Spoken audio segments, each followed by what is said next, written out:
Assalamualaikum and hi.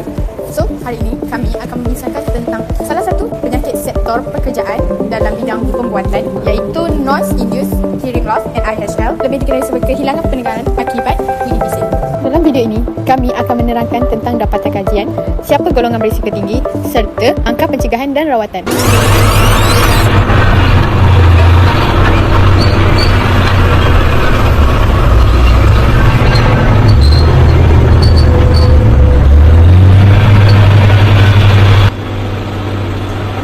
Kenapa buka tu?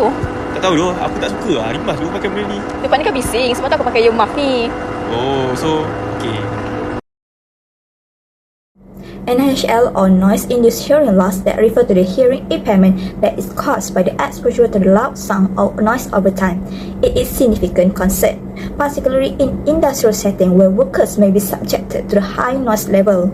NIHL is categorized by the progressive loss of hearing ability, often affecting the high-frequency sound first. Prolonged exposure to the high noise level can damage the hair cell in the cochlea, leading to the permanent hearing loss. These are the symptoms if someone have noise-induced hearing loss. First, muffled or unclear sound. Normal conversation and other sounds seem to dull or distant. Second, difficulty to understanding someone's speech, especially in the group or high noise area. Third one, asking for repetition, frequently asking people to speak louder, slower, or repeat the words. Fourth, tinnitus, a persistent ringing, buzzing, roaring, or hissing sound in the ears. Fifth, ear fullness or pressure, a feeling of fullness or pressure in the ears. So, for the first data, show the socio-demographic characteristic of 173 respondents. Most respondents were young adults aged 20 to 29 years, and 75.7% were male. The majority had a short employment duration of less than 5 years, and most workers in the polishing department. However, noise awareness was very low, with 91.9% lacking noise level knowledge, and only 20.8% used hearing protection device. Nearly half of the respondents had a smoking history. Next, picture 2 shows the prevalence and association of NIHL. Almost half of the workers, 49.7%, were affected by NIHL. So significant association were found between gender, department, noise level knowledge, and smoking with NIHL. Among these factors, smoking showed the strongest association, indicating a higher risk of hearing loss among smokers. Picture 3 presents the risk factor analysis. Workers with NIHL were older, had longer employment duration, and higher smoking pack years. After adjustment, using multiple logistic regression, smoking remained the strongest independent predictor of NIHL. With an adjusted odds ratio of 27.45, while other factors were not statistically significant. These are 3 strategies to prevent NIHL at workplace. First, hearing conservation program. Implement organizational program that educate employee regarding the risk of noise exposure and the importance of hearing protection. Second, regularly update the training materials to reflect current best practice. Second one, administrative control. Conduct a job rotation system for employees to limit the amount of time spent in the high noise area. Second, schedule noisy tasks when there are fewer workers to reduce overall exposure. Third one, personal protective equipment. Provide high-quality hearing protection device such as equipment that has a serum.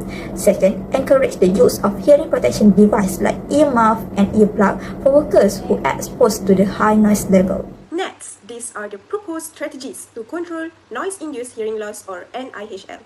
Firstly, engineering controls such as using low noise equipment, installing noise barriers, and maintaining machine regularly to reduce noise at the source. Second, personal protective equipment, which is PPE. Workers should wear earplugs or earmuff and ensure proper fitting and correct usage. Lastly, monitoring and evaluation. Noise level should be monitored regularly and control measures should be reviewed to ensure their effectiveness. These strategies help reduce the risk of hearing loss in the workplace. So, what about the treatment? Every disease always have their treatment. So, let me explain the treatment for NIHL disease. So first, having a hearing conservation programs known as HCP. HCPs help monitors noise level in the workplace, ensuring that the workers stay within the safe limits. Workers also must use a hearing protective devices such as earplugs, and regular training is essential to make sure that they know how to use them properly. So, for the second treatment is workplace modifications. To reduce the noise, we can install quieter machinery and use engineering controls to lower noise at the source. These changes help create a safer work environment for everyone. So, for the last treatment is employee education. Employee education is about educating workers about noise hazard. We need to raise awareness and train them on the importance of hearing protection and how to protect their hearing while working in a noisy conditions.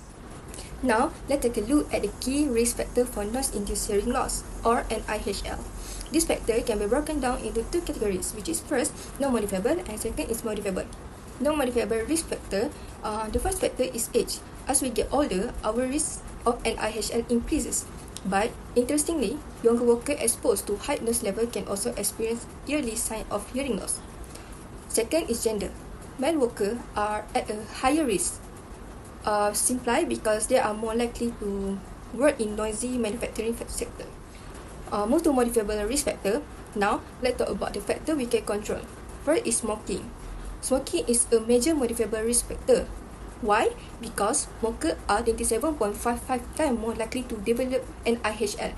The most years they are smoked, the higher the risk. Second is noise exposure. Prolonged exposure to noise levels over 25 decibel A, like the noise found in many factories, raise the chance of developing NIHL significantly. Lastly, use of hearing protection device, HPD. If workers don't wear it properly or at all, the risk of hearing loss is much higher. Studies show that 49.7% of manufacturing workers in Kuching suffer from noise-induced hearing loss, or NIHL. The main contributing factor is smoking, along with gender difference, long working tenure, and low awareness of hearing health.